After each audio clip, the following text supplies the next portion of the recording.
So I just got back from work and I put all of my papers in these two bins. I guess I have a folder in here, but for the most part I have all of my papers in these two bins. Papers include things like, old yearbooks or folders that I've accumulated through different conventions or certificates and paperwork.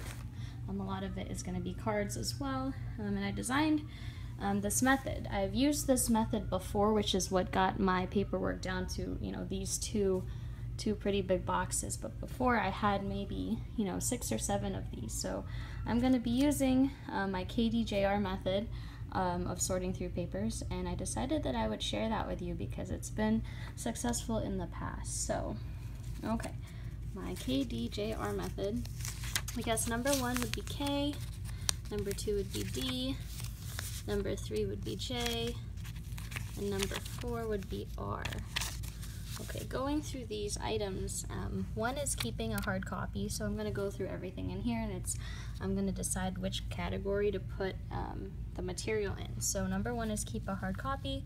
It can be because it's a paperwork or it's sentimental to me and that might be the only copy I'll have and I want the hard copy for that. Number 2 would be digitalizing.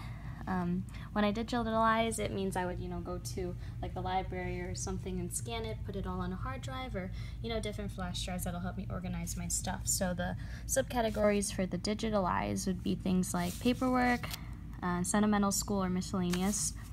Number 3 would be jot information. Jot information is super useful because sometimes I would keep, let's say, an entire piece of paper just because it has, someone's address on it or like these cards, someone's address that they sent me and I never got a chance to write it down somewhere, or perhaps a business card that I would get from my previous employers.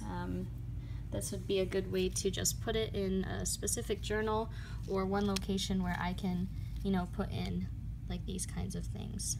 Number 4 would be recycle. Recycle doesn't just mean shredding and putting it into a recycling bin, so getting rid of like different receipts or old pieces of study guides that I had from school, but recycling can also mean passing it off to someone else, such as different pictures and stuff. So it'll be nice to throw those in envelopes and send those to my friends, and maybe they can do something with that versus it just being clutter in my house. So I'll go through these and I'll let you know how it goes at the end.